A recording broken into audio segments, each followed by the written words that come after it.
Halo Sobat Investor, ketemu lagi dengan saya, Andrea Lukito di Investor Academy Indonesia. Hari ini kita akan melanjutkan pembahasan bersama Bapak Donald Cristofolantu.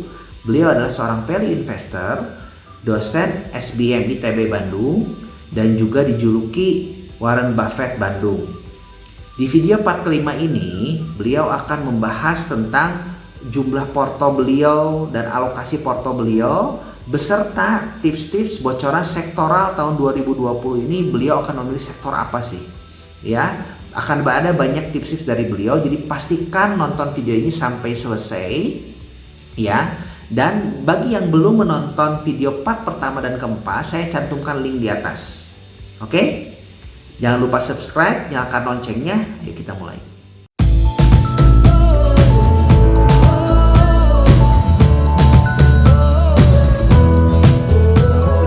Jumlah saham sendiri di Porto, Pak, apakah dibatasi atau range-nya segimana, Pak? Ya, saya batasin, saya usahakan tuh 10. Jadi kan kita mengerti bahwa diversifikasi itu penting, ya kan? Karena mungkin kita salah. Jadi nggak mungkin saya 100% uang saya di saham tuh masuk ke BRI Syariah. Walaupun saya yakin banget BRI Syariah itu akan memberikan keuntungan yang luar biasa kepada saya. Tapi saya nggak masuk.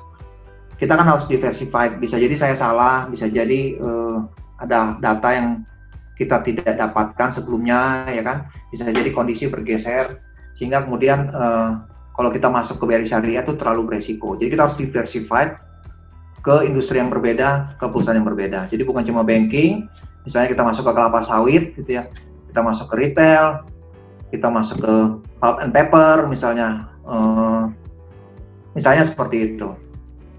Tapi kita juga ingat di Buffett ngomong jangan terlalu banyak diversifikasinya. Jadi fokus, bahasa dia itu fokus diversifikasi.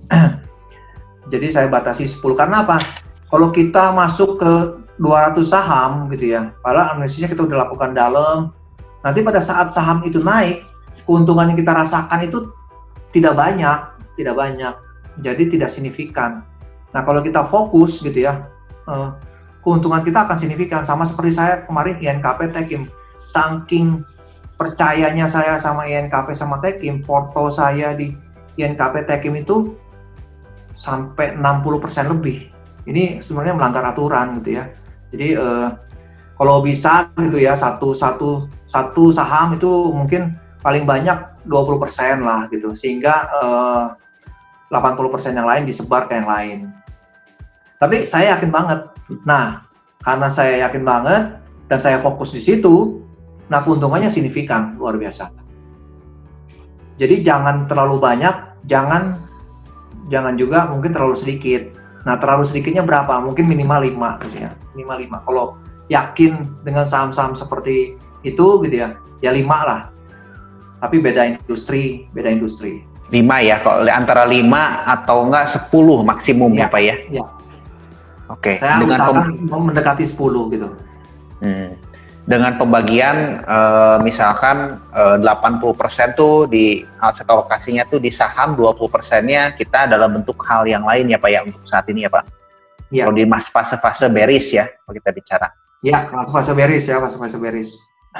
Fase bullish ya kita harus keluar gitu ya, sebagian mungkin 50% aja di saham. Oke. Menarik nih Pak, jadi kan nggak mudah juga ya untuk nyusun porto Pak. Nah, kalau untuk ya ini kan juga selain belajar teori, kita juga dari pengalaman mungkin ya. Betul. Andai kata misalkan Bapak menemukan saham yang lebih menarik Pak dari tes 10 itu, dan 10 ini kan memang kan sekarang ini fase bearish ini kan sebenarnya tuh Pak, kalau kita ngomongin kita diharapkan banyak sekali perusahaan murah ya Pak ya, bagus murah ya, gitu Pak. Betul. Nah Bapak menilai itu gimana Pak? Jadi kan 10 sebenarnya aduh nggak cukup nih, kayaknya mau beli lagi yang lain gitu Pak. Iya, bagus. Sedangkan dana juga kan aduh mau dibesarin yang ini atau lebih baik kita bagi lebih banyak atau seperti apa nih Pak ya? Ya, good questions. Jadi ini kan banyak banget pilihannya gitu. Jadi emang kita harus memilih gitu ya, di antara banyak pilihan ini, kemudian kita pilih. Jadi selain tadi kita lihat, pertama kan yang paling basicnya itu kita lihat manajemennya jujur dan kompeten atau tidak. Yang kedua, dia harganya tentu murah atau tidak. Pasti murah semua lah, itu udah terpenuhi lah ya. Yang ketiga prospeknya, ya kan. Nah kemudian acuan yang berikutnya yang saya pakai itu ya ini, Andre, cuannya berapa? Potensi cuannya berapa? Jadi Potensi cuannya ya. Jadi saya cari yang di atas 100%. Jadi kira-kira dalam waktu 1 tahun, ya kan, di mana nanti mungkin akan kinerja perusahaan ini akan rebound kuartal 3, kuartal keempat, khususnya di tahun ke depan, kuartal pertama dan kuartal kedua tahun depan, artinya 1 tahun dari sekarang. Siapa yang bisa ngasih keuntungan di atas 100%? Tentu nanti perhitungan PBV per harga wajar gitu ya, prospek itu yang bermain. Jadi kriteria saya untuk bisa melihat itu di situ. Jadi saya nggak ada misalnya yang mungkin ada yang mungkin bisa memberikan tawaran, misalnya tawaran potensi naik 10 atau 20% gitu ya. Apakah kalau mama kita beli Sido, saya nggak tahu gitu ya, atau BCA lah ya, BCA mungkin akan naik duluan, atau Astra Internasional dia akan naik duluan. Tapi mungkin dia naiknya itu apakah di bawah 50% atau 100%, sehingga saya tidak memilih dia gitu. Jadi yang saya pilih adalah yang bisa memberikan keuntungan di atas 100% dalam kondisi saat ini ya, tahun depan ada nggak saham yang bisa membuat saya double kekayaan saya? Kira-kira ini kan perhitungan, artinya belum tentu terjadi ya. Ya kira-kira kalau kita ngomong pilih yang potensial gain-nya lebih besar berarti Pak ya, kurang lebih seperti itu ya Pak? Ya misalnya BRI Syariah itu kan seharusnya tahun depan tuh mudah bagi dia untuk masuk ke level di atas 600 gitu. Jadi saya masuk karena dia memberikan keuntungan 100%. Saya kan belinya di 243 lah kemarin. Malah 300% ya Pak? Apa? Malah 300% ya Pak? Ya, jadi kan satu tahun kan mungkin bisa 100%, tapi kalau kita pegang lebih lama 3-5 tahun mungkin bisa 700% gitu kan, ngikutin valuasinya BTPN Syariah misalnya seperti itu. Atau kita misalnya kayak sekarang nih SIMP kan PBV-nya masih 0,3 gitu ya. Ya dengan harga CPO yang akan naik, kebutuhan biodiesel yang akan naik, mudah-mudahan dia bisa ke PBV 1 aja, itu kan 3 kali lipat. TBLA itu kan masih dikelompokkan ke dalam, sudah bergeser ke dalam kelompok perusahaan konsumen. Sementara valuasi dia itu masih mengikuti valuasi perusahaan CPO.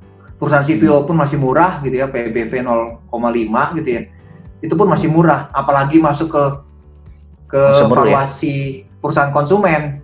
Artinya kan ada potensi TBLA itu dalam waktu 1-2 tahun tuh naik di atas 3 kali lipat. Misalnya seperti itu, Andre. Oke. Nah kalau sektoral sendiri Pak, untuk tahun ini sendiri Bapak lebih pilih sektoral mana Pak? Yang jadi fokusnya Bapak apa? Kenapa nggak pilih, mungkin sekarang juga banyak yang murah, seperti contoh properti misalkan, atau call Pak misalkan gitu Pak? Iya, betul. Jadi tadi bahwa saya itu lebih mencari yang turnaround.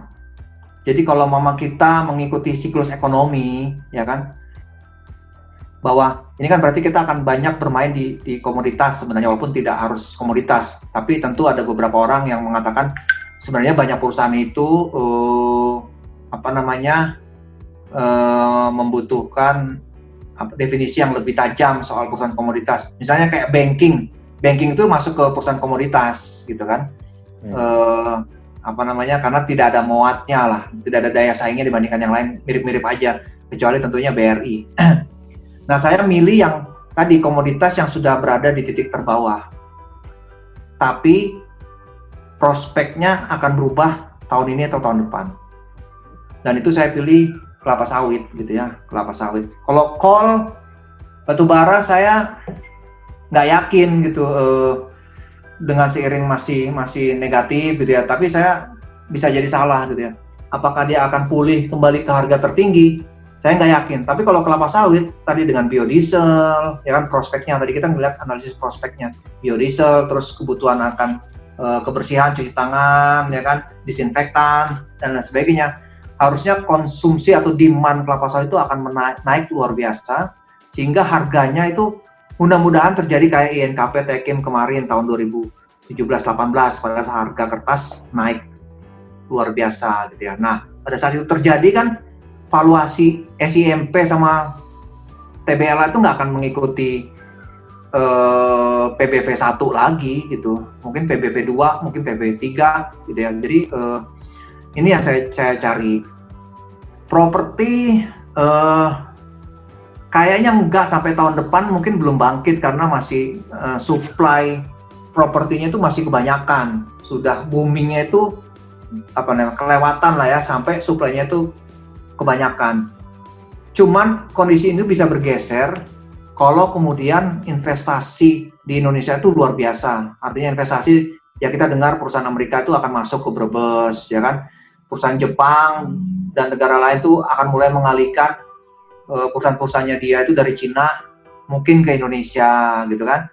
Nah kalau ini terjadi gitu ya, ada banyak investasi asing masuk secara real di ekonomi real Indonesia. Nah ini baru properti akan bergerak ya, akan menarik. Tapi ya ini masih tanda tanya besar gitu ya, masih tanda tanya besar. Oke. Jadi saya nyari yang akan turn around.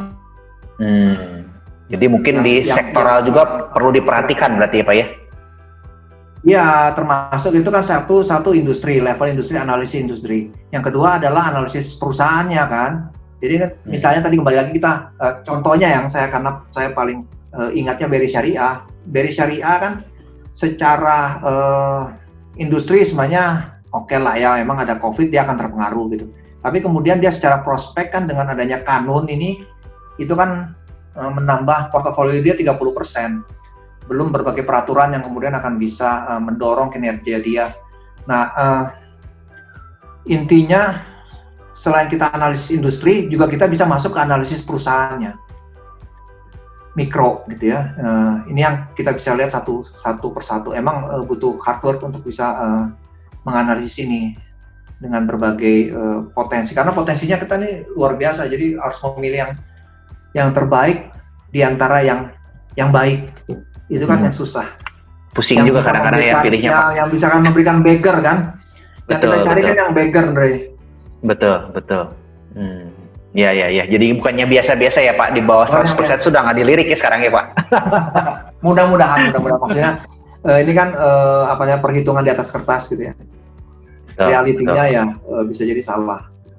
Oke. Tapi ada proses analisis yang secara cermat kita lakukan. Oke, Pak Donald, terima kasih banyak atas tips-tipsnya Pak Donald. Sudah berbagi sharing-sharing ke kita juga. Jangan sampai bosan-bosan ya Pak, nanti di channel Investor Academy Indonesia Pak bisa sharing-sharing juga ke depan. Mungkin berbagi juga soal bedah emiten, berbagi mungkin informasi-informasi, dan berbagi pengalaman-pengalaman suksesnya Bapak juga Pak untuk investasi saham. Dengan senang hati. Jadi saya itu, ini kan saya sudah dikasih, tadi saya jelaskan, saya itu pingin gitu ya, banyak yang bisa merasakan gitu ya, menikmati keuntungan dari bursa saham ya, jangan cuman asing lah ya kan, tapi juga banyak kok orang kita yang mungkin rajin, pinter gitu ya, ada internet, ini sebenarnya cukup modalnya seperti itu gitu ya, bisa masuk ke bursa saham dan menikmati keuntungan yang signifikan. Nah itu tujuan saya, dan ini align sama Investor Academy Indonesia ya, ingin memberdayakan investor retail agar bisa sama-sama menikmati gurihnya pasar modal Indonesia gitu. Jangan cuman orang asing, jangan cuman lembaga-lembaga besar gitu ya, tapi retail kita gitu ya, perorangan dengan uang yang mungkin tidak terlalu banyak, ya kita juga bisa lah. Asal kita mau belajar ya kan tadi kan, dengan berbagai prinsip, strategi sama taktisnya. Menurut saya kalau itu bisa diterapkan ya seharusnya kita bisa meraih keuntungan lah dari pasar saham ini. Terus bukan ya, banyak sekali sharing-sharing pengalaman setelah video part pertama sampai ke 5 ini selesai ya. Jadi pastikan Anda men-share video-video dari Investor Academy Indonesia, dan pastikan juga Anda subscribe ya.